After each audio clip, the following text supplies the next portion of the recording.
আসসালামু আলাইকুম, সবাই কেমন আছো আপুরা? আলহামদুলিল্লাহ আমি ভালো আছি। আজকে আমার আপুদেরকে আম, বড়দের হিজাবের একটা মেজারমেন্ট দেব। এই আম, আমি একটু বলি, আমরা প্রত্যেকেই হিজাব পরি, কিন্তু পারফেক্ট মাপটা আসলে কতটুকু নিব সেটা বুঝতে পারি না। আমি বলবো আপুরা, এক একজন এক এক মাপের হিজাব পরে, কেউ কিন্তু একই সমান হিজাব পরে না। যেমন ধরো, যে লম্বা মানুষ সে যেই সাইজের হিজাব পরলে তাকে ভালো লাগবে, একজন খাটো মানুষের কিন্তু সেই হিজাবটা বড় হয়ে যাবে, তাকে সেটা ভালো লাগবে না। তো আমি আমার আপুদেরকে চেষ্টা করছি একটু বুঝিয়ে বলার যে কে কতটুকু বানাইতে পারো, কারণ যারা ঘরে বসেই আসলে হিজাব বানানো যায়, হিজাব কাটিং এবং সেলাই দুটোই কিন্তু সহজ। আজকে যে হিজাব কাটিংটা আমি দিব, এটা আমার লম্বা আপুদের জন্য একদম পারফেক্ট একটা হিজাবের মেজারমেন্ট। একদম পারফেক্ট, মানে যারা লম্বা তাদের কথা বলছি। খাটোদের জন্য এটা কিন্তু আবার বড় হয়ে যাবে, মানে খাটো যারা আছে বা শর্ট যারা আছে তারা এটা পড়লে একটু বড় হয়ে যাবে, মানে বড় সাইজের তারা পড়তে চাইলে এই মেজারমেন্ট নিতে পারে। আর লম্বা যারা আছে তাদের জন্য এটা পারফেক্ট। তো চলো আজকে আমি একটু দেখাই যে কিভাবে আমরা এই মেজারমেন্টটা কাজে লাগাবো। আমি কিন্তু একদম A to Z সব এখানে লিখে দিছি। হিজাবের ভাঁজটা কিন্তু মূলত এদিক থেকে করতে হয়, এটাও কিন্তু খুব শিখার একটা বিষয়। আমরা যখনই কোনো জামা কাপড় সালোয়ার পেটিকোট বানাই, আমরা কিন্তু এইভাবে ভাঁজে দিই, ঠিক আছে, এইভাবে ভাঁজে দিই। বাট আমরা যে হিজাব দেখতে পাচ্ছি, এই হিজাবের ভাঁজটা এইভাবে হয়।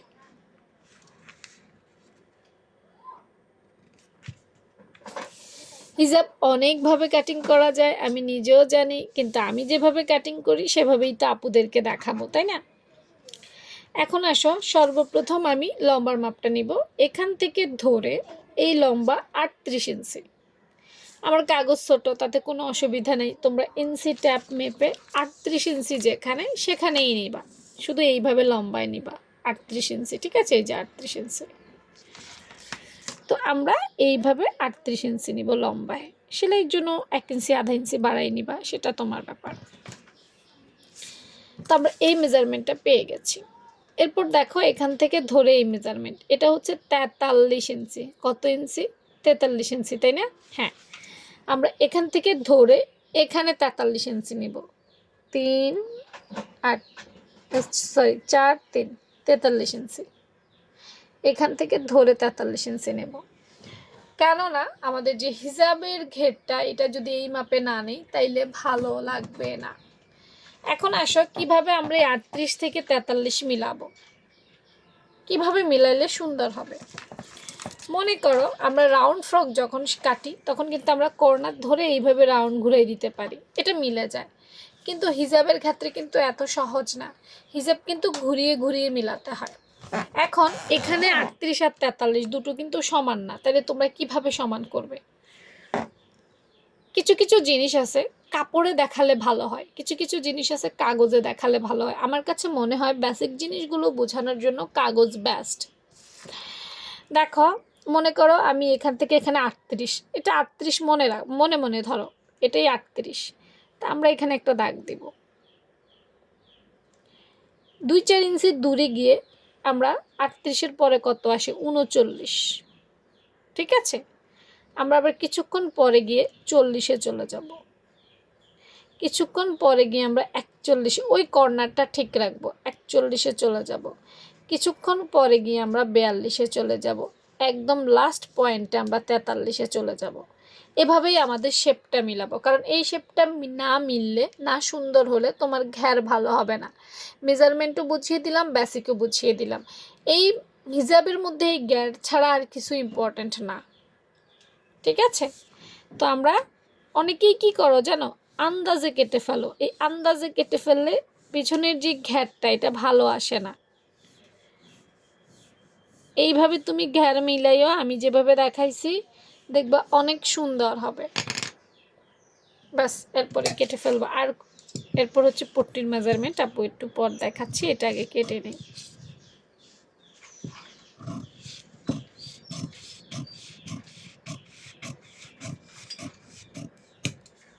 ওকে, তাহলে আমাদের হিজাব কিন্তু রেডি হয়ে গেছে। এই হিজাব মূলত খোলার পর এরকম হয় এবং হিজাবটা সামনে থেকে এরকম হবে, যদি তোমরা আমার নিয়মে কাটো আর কি। এই এই হচ্ছে আমাদের হিজাব। এখন আসো, হিজাবের পর আমাদের হিজাবে কি লাগবে? পট্টি লাগবে, তাই না? এই দেখো পট্টির মাপটা আপু দিয়ে দিয়েছি। এখান থেকে এখানে হচ্ছে 5 ইঞ্চি আর লম্বায় হচ্ছে 3 ইঞ্চি। কিভাবে দেখো, আমাদের এরকম কাপড় থেকে যাবে, থেকে যাওয়ার পর আমরা যে কোনো একটা কর্নার থেকে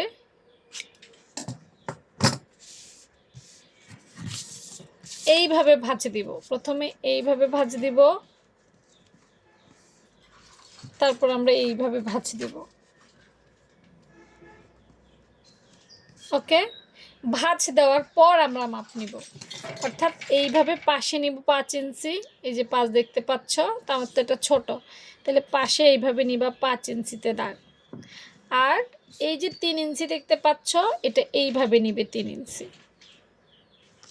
ঠিক আছে? তারপর আমরা এইভাবে সুন্দর করে এইভাবে দাগ দিয়ে দেব, তাহলে আমাদের হিজাবের পট্টিটা হয়ে যাবে।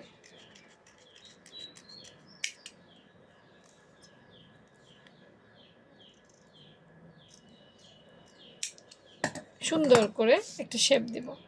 আমি যদি হিজাবের পট্টিটা তোমাদের খুলে দেখাই, এটার নাম হচ্ছে ম্যাগি হাতা, এবং এটা এরকম এরকম,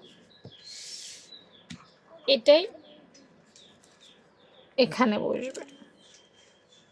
ব্যাস, এতটুকু পারলেই তোমরা কি জানো যে একটা হিজাব তৈরি করতে শহর অঞ্চলগুলোতে বা ভালো এলাকাগুলোতে ডিমান্ড, যেগুলোতে ডিমান্ড অনেক বেশি, 200 টাকাও হিজাব নেয়, 200 টাকাও হিজাব নেয়। আবার গ্রাম এলাকাতে এখন 100 টাকাও নেয়। অথচ একটা হিজাব কাটিং করতে 2 মিনিট, সেলাই করতে 5 থেকে 6 মিনিট লাগে। এর চাইতে বেশি মানে এক্সপার্ট হয়ে গেলে লাগে হয়তো তোমার একটু সময়, তোমার আধা ঘন্টা লাগবে। আধা ঘন্টায় যদি তুমি নিজে বসে ঘরে বানাইতে পারো, তাহলে কিন্তু পুরো টাকাটাই তোমার। অন্যের কাজ করার প্রয়োজন হয় না, নিজেও অনেক টাকা সেভ করা যায়। দেখো এখানে কি খুব বেশি কিছু হয়েছে? তুমি যদি আমার এই মেজারমেন্টটা বোঝো এবং কাপড় এনে যদি নিজে বানাইতে পারো, আর কিছু লাগবে বলো? এভাবেই বানিয়ে ফেলতে পারো একটা হিজাব। তো ভালো থেকো সবাই, কেমন লেগেছে অবশ্যই মতামত জানাবা। আল্লাহ হাফেজ।